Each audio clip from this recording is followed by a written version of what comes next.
합니다. 오늘 본문 역시 다윗이라 여겨지는 시편 기자가 원수들의 다중의 압박에 지금 직면해 있습니다. 왜냐하면 all of you 그랬습니다. 너희들 모두가 그랬습니다. 3절 말씀 하반절에 너희가 일제히 그런데 all of you 너희들 모두가 공격받는 다윗은 울타리 같은 사람을 그런데 어맨 그랬습니다. 한 사람 자기입니다. 그런데 공격하는 사람은 상대 모두입니다. 이러한 괴로움 가운데 지금 있는데 그들의 공격이 아주 집요한 것이었습니다. 그래서 너희들이 how long 그랬습니다. 언제까지 얼마나 오랫동안 나를 급습하려 하느냐. 어셀이라고 하는 단어를 썼는데 이것은 이렇게 누가 이렇게 지나가다 보면 숨어 있다가 갑자기 급습하는 것을 어셀이라고 하는 표현을 쓰는데 다윗이 그러한 공격을 당했다는 것입니다. 살다 보면 그런 위기에 직면할 때가 정말 있게 되는데 다윗이 그랬던 겁니다. 특별히 다윗 이러지만 사실 다윗의 생애를 살라고 하면 저 같은 사람은 잘 못 살 것 같아요. 다윗의 지어낸 이 시를 보면 얼마나 많은 고통을 견뎌냈는지 어제 앞선 선배 목사님 노회장 목사님에게 이제 한 목사님이 어쩌면 세상을 떠나실지도 모르는 은퇴 목사님이 계신데 89세이신데 세는 나이로 49세이신데 건강히 잘 지내시다가 어제 목욕탕 집안 목욕탕에서 계시다가 좀 의식을 잃으셔서 지금 중환자실에 계시다고 하는데 떠나실지 잘 모르겠습니다. 그런데 이게 이전에 사역하셨던 교회에서 나오셨는데 그 교회하고는 계속 관계하시지는 않고 그래서 노회장으로 해야 될지 일이 있으면 노회의 장으로 하면 이제 또 준비를 해야 되니까 그래서 이제 여쭤보고 싶어서 밤에 이제 전화드렸더니 이야기하다가 지나가는 과정은 항상 힘든 것 같습니다. 그렇게 말씀하시더라고요. 인생을 지나가는 길은 돌이켜 보면은 지나왔구나 이렇게 하는데 그 지나갈 때는 굉장히 힘들다는 거죠. 교회 어떻게 됐냐고 그래서 지금 이게 매각이 돼야 되는데 지금 준비 중에 있습니다. 그랬더니 힘든 과정을 지나가고 있다. 네, 걱정하거나 두려울 바는 없는데 그래도 좀 답답하기는 합니다. 그랬더니 지나갈 때는 원래 답답한 거라고 지나가 보면은 다 지나왔구나 이렇게 생각하는 거라고 그런데 다윗이 좀 답답한 내용이 아닌 것입니다. 오늘 보면 3절에 보시면 넘어지는 담과 이미 담이 어떻게 됐냐면 지금 이렇게 하고 있는 거예요. 그래서 이 당시에 넘어지는 담이라고 하는 표현은 이제 정복이 되는 이제 죽음이 얼마 남지 아니하는 그러한 사람을 일컬을 때 그러한 상황을 일컬을 때 넘어지는 담이라고 넘어지고 있는 담이라고 하는 표현을 썼다고 합니다. 그러니까 넘어지는 담과 흔들리는 울타리 같은 사람을 죽이려고 마저 끝내주는 거죠. 확인사살. 누가? 다윗이 자기가 직면했던 상황이 그것입니다. 그럼 그들이 사용했던 방식이 뭐냐? 거짓이었다는 겁니다. 거짓. 앞에서는 칭찬하고 뒤에서는 다윗을 높은 곳에서 떨어뜨려 죽이려고 했던. 그런데 한결 같다는 거죠. 사람들이. 다윗도 물론 주변에 나중에 왕이 되었을 때 장수들이 있었죠. 베들레헴 우물 물 떠왔던 새 장수 그리고 그에는 미치지 못했지만 여러 장수들이 있었습니다. 그럼에도 불구하고 다윗 주변에는 악한 자들이 있었다는 것을 알게 됩니다. 그리고 그것을 그들은 즐거워했다. 14절 말씀에 거짓을 즐겨하니 입으로는 축복이요 속으로는 저주로다. 이런 상황 가운데서 다윗이 이렇게 말하는 겁니다. 1절 말씀에 나의 영혼이 잠잠히 하나님만 바라며 그랬는데 좀 풀어서 해석한 건데 원문은 어떻게 됐냐면 오직 침묵 안에서 나의 영혼이 하나님께로 이렇게 되어 있습니다. 오직 다른 어떤 그 수를 쓰려고 하지 않는다는 거예요. 누가? 다윗이 침묵 안에서 in silence 조용히 나의 영혼이 하나님께로 이게 답니다. 그러니까 다윗이 하나님 이게 뭡니까? 라든지 저놈은 아주 나쁜 놈이라든지 뭐 이렇게 저는 잘했는데 이게 뭡니까? 이렇게 하지 않고 이번에는 62절에 보면 이 편에 보면 그냥 침묵 가운데 조용히 하나님 앞에 있는 겁니다. 그걸 묵상 기도라고 하는 것이 바로 그런 겁니다. 묵상 기도는 말을 안 한다 이것이 아니라 전폭적으로 신뢰를 하나님 옆에 보내는 겁니다. 내가 말하지 않아도 내 영혼을 하나님 앞에 드리는 겁니다. 이게 묵상 기도입니다. 묵상 기도로 예배를 시작하겠습니다. 이게 뭐냐?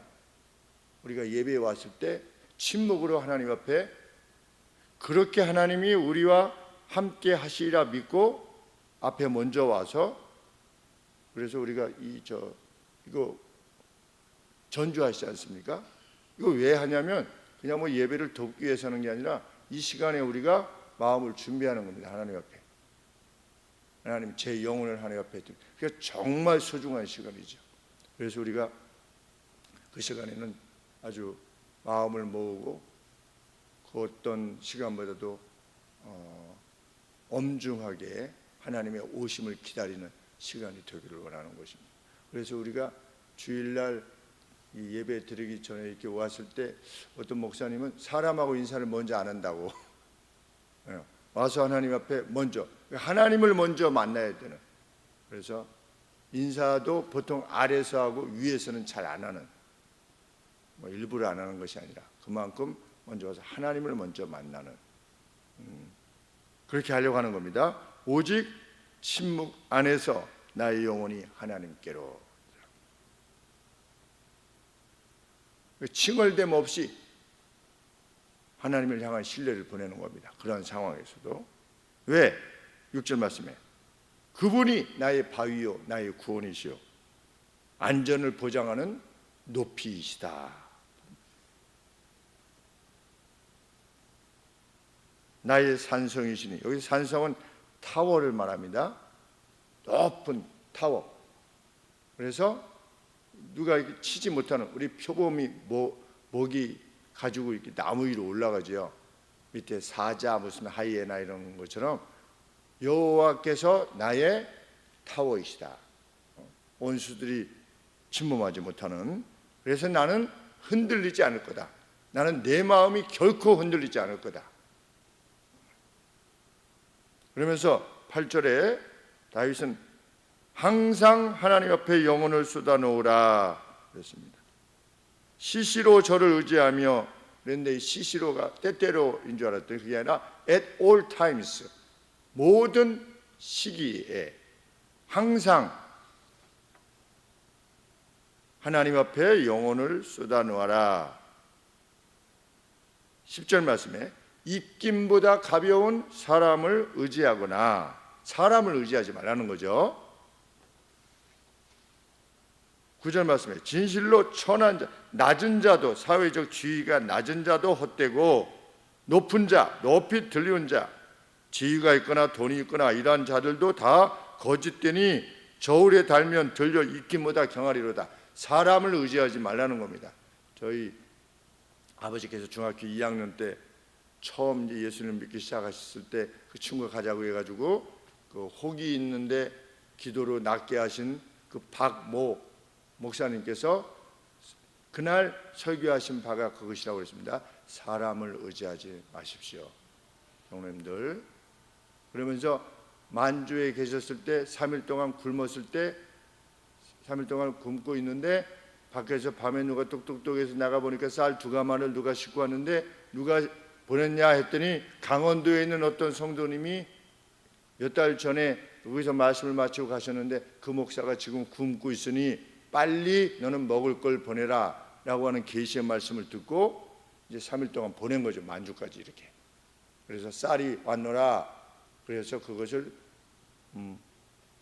먹으셨다고 라고 말씀을 하시면서, 그러한 증언을, 자신의 증언을 말씀하시면서 사람을 의지하지 마십시오. 그러면서 그 목사님이 이제 그런 설교 말씀 끝나고 이렇게 병을 고치신 거죠. 혹을 고치신 겁니다. 사람을 의지하지 말고, 또 10절 말씀에는 사람의 방법을 의지하지 말아라. 어떤 방법? 포악, 압제하는 거. 내가 요게 좀 일이 되려고 하면 이 사람을 압제해야지, 내가 갑질을 해야만 이 사람을 움직일 수 있다라고 생각하는 것, 그 포악, 그리고 강도짓, 이 방식을 의지하지 말아라. 그러니까 사람도 의지하지 말고 사람들이 쓰는 방식도 의지하지 말아라. 너는 하나님만 바라라. 사람을 바라지 말고 하나님만 바라라. 방식은 사람의 방식이 아니라 하나님의 방식을 추구해라. 이렇게 말씀하시는 겁니다.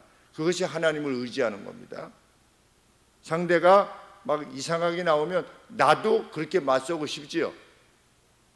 상대가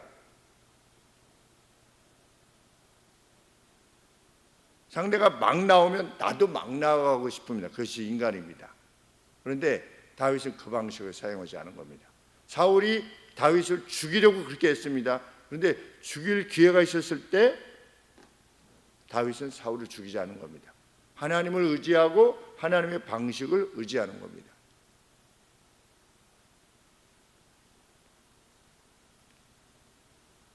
다윗이 이 62편에서 그러한 자신의 확신이 어디서부터 왔느냐? 하나님의 계시로부터 왔다는 겁니다. 11절 말씀에 하나님이 한 번, 두 번, 달리 말하면 거듭 자기에게 말씀해 주시는 것을 자기가 들은 겁니다. 제가 그 정도 내가 쓰는 종이다. 저는 한 번 들었잖아요. 그러면 세상에 이게 교회가 이렇게 자랑하고 이러면 어떻게 합니까? 너는 내가 내게 맡긴 양들만 잘 돌아봐라. 두 번 들었어요. 저는 두 번. 그런데 여기서 한 번, 두 번은 그러나 한 번, 두 번이 아니라 거듭해서 하나님이 계시의 말씀을 주셨는데, 뭐라고 계시의 말씀을 주셨다고 그랬습니까? 권능은 내게 속하였다 라고 하는 말씀을, 계시를 들었다는 겁니다. 누가? 다윗이. 그러니까 용기가 나는 겁니다. 하나님의 음성을 들은 겁니다.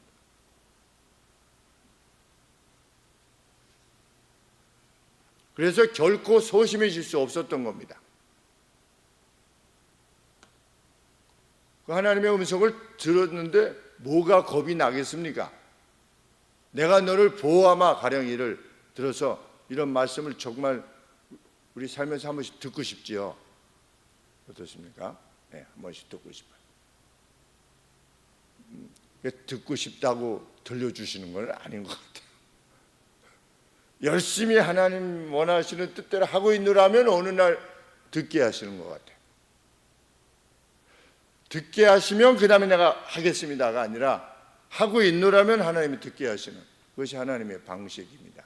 성경 말씀을 보면 이 성경에서 하나님의 계시의 말씀을 들었던 이들도 매일 듣는 게 아닙니다. 요새 뭐 어떤 목사들도 이렇게 보면 나는 이번에 프리지오를 살까, 무슨 그랜드 카니발을 살까 했는데 기도했더니 하나님이 그랜드 카니발을 사라. 그래서 그랜드 카니발을 샀대요. 아, 그래요?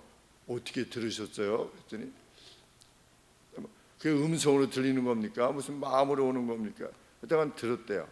14단지로 이사 오셨대요. 하나님이 14단지로 이사 가라고 그랬대요. 그냥 기도하면 그냥 족족 들리는 겁니다. 그래서 아무래도 병원에 가보시는 것이 좋을 것 같다는 생각이 정말, 그 정도면 병원에 가야 됩니다. 뭐 내가 이 컵으로 먹을까요? 저 컵으로 먹을까요? 가리는데 이 컵으로 먹어라. 만약 이렇게 들린다면 그거는 병원 가야죠. 정말.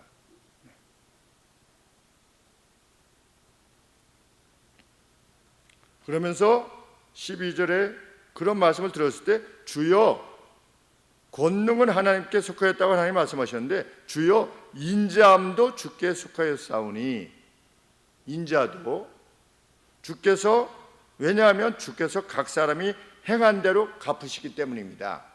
그러니까 하나님께 무엇이 속하였다? 하나님께서 내게 권능이 속하였다, 이렇게 말씀하셨습니다. 그러면 그 권능은 어떤 권능입니까? 악인을 벌하시는 권능이지요. 그리고 경건한 이를 살리시는 권능입니다. 경건한 이를 살리시는 권능을 다윗은 뭐라고 말하는 겁니까? 인애라고 말하는 겁니다. 권능은 내게 속하였으니 너는 걱정하지 말아라. 왜? 하나님이 악인에 대해서 심판하시는 거죠. 그 권능. 그런데 이 권능이 경건한 이에게는 뭡니까? 자비지요. 하나님은 행한 바대로 갚으신다. 악한 자는 악한 일을 행할 때는 악한 자에게 하나님이 갚으시고, 경건한 이는 경건한 일을 경건한 방식으로 행할 때 이것도 갚으십니다. 그러면 악인에게서 인식되어지는 건 뭡니까? 그 권능이죠. 하나님의 권능. 경건한 이에게 인식되어지는 것은 하나님의 인애시고 하나님의 인자하심. 그러니까 하나님의 인자하심이라고 하는 것은 어떤 개념을 담고 있다는 것을 알게 되냐면, 그냥 뭐 이렇게 잘못했는데 용서해 주마, 이게 인자하심이 아니라 하나님이 말씀하시는 바대로 어떤 정의로움과 공의로움과 인자함대로 행했을 때 하나님께서 갚아주시는 것, 그것이 인자함이라는 것을 알게 됩니다. 하나님의 인자하심이라는 것은 우리는 그렇게 인식하기를 원하는 겁니다. 우리가 일상의 삶을 살아감에 있어서 끊임없이 하나님께서 원하시는 사랑만 베푸는 겁니다. 사랑만 베푸면 혹이나 우리를 괴롭히는 그 어떤 것에 대해서 하나님께서 막아주시고, 그리고 우리를 위험과 두려움으로부터 건져내시는 그 인자하심을 늘 인식하면서 살아가는 것, 그것이 하나님의 사람이 추구하는 삶의 방식이다. 그런데 그것이 분명해지기까지 믿음으로 나가기를 원하는 거죠. 다윗처럼. 다윗이 약 10년 동안 그렇다고 하지 않았습니까? 네. 우리는 사람을 의지하지 않습니다. 그리고 사람의 방식을 사용하지 않습니다. 주야로 말씀을 묵상해서 하나님이 무엇을 기뻐하시는가를 계속 마음에 새기는 겁니다. 하나씩 둘씩. 그래서 우리 청년부 때도 그렇습니다. 하나님께서 우리에게 주신 삶의 원칙들은 무엇인가? 원수를 사랑하라, 그죠? 원수를 사랑하라. 꾸고자 하는 자에게 주라. 밤에 돌려주라.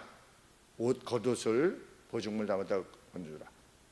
매 7년에는 탕감해줘라.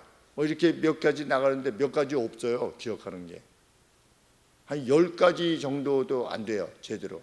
그러니까 그거 가지고 이렇게 살아가는 것이 아니라 주야로 묵상하는 자로다. 하나님께서 이걸 원하시는구나, 이걸 원하시는구나, 이걸 원하시는구나, 이걸 마음에 새겨서 그 말씀대로 하면 하나님의 자비를 인식하게 되는 것입니다. 그것이 얼마나 놀라운 것인가를 확인하게 되는 겁니다. 그렇게 몇 번 경험하다 보면 나의 영혼이 침묵 가운데서 하나님께로, 어떤 상황 가운데서도 그러한 평안을 누리게 됩니다. 예수님이 이렇게 말씀하셨죠. 너희는 왜 두려워하느냐? 내가 이 배 안에 있는데. 당연히 두렵죠.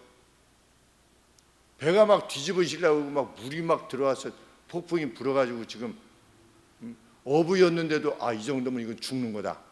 그만큼 무서웠는데 예수님은 그냥 계속 주무셨잖아요. 지금 뭐 하시는 겁니까? 예수님한테. 우리가 살아가면서 그런 것 같아요. 하나님 지금 뭐 하시는 거예요? 지금 다 끝장나게 생겼는데. 그런데 예수님이 그러시는 거죠. 너희들 그렇게 믿음이 없냐? 이렇게. 내가 너희와 함께 있잖아 지금. 그렇게 믿음이 없어? 참. 예수님이 그러셨을 것 같아요. 그렇죠? 정말 믿음이 없어, 믿음이. 조용히 해! 이러니까 그냥 풍랑이 잠잠해졌다고 성경 말씀에 있지 않습니까? 그때 두려워했던 제자들처럼 살 거냐? 살 거냐? 갈렙과 같은, 다니엘과 같은 그러한 인생을 우리가 살 거냐? 명확합니다. 우리가 행한 바에 따라 갚아주실 겁니다. 하나님께서는 선한 바를 따라 그것만을 추구하며 살아가면 하나님의 자비가 어떤 것인가 드러내실 것이며, 혹 원수가 나를 괴롭힌다면 원수에게 어떻게 행하시는 바를 하나님께서 보여주실 겁니다. 제가 이렇게 살아오면서 모 기업 회장님께서 형님에 대해서 그 사람이 뭔데 이렇게 공개적으로 그러셨었죠. 그래서 저건 위험한데, 순간 제 마음에 그런 생각이 들었거든요. 저 위험한데. 근데 심정지가 오셨죠. 그래서 꽤 오랫동안 식물인간 상태에 계시다가 돌아가셨죠. 우리나라 최고 의사들이 주치의로 붙어서 해도 안 되는 겁니다.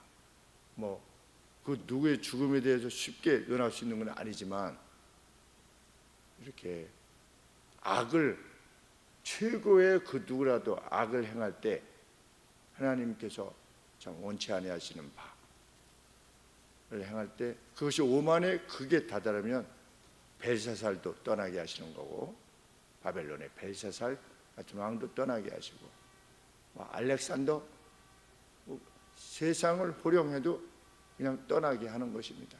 진시황 떠나게 하시는 겁니다. 하나님께서 갚으실 겁니다. 기도하겠습니다. 하나님 아버지, 갚으시는 주님을 기억하여 경건하게 행하는 저희가 되게 하여 주시옵소서. 하나님의 능력과 하나님의 자비가 어떤 것인가를 우리로 확인하게 되는 그런 놀라운 기쁨을 안게 하시고, 다윗이 증언한 바와 같이 저희도 증언케 하여 주옵소서. 예수님의 이름으로 기도합니다. 아멘.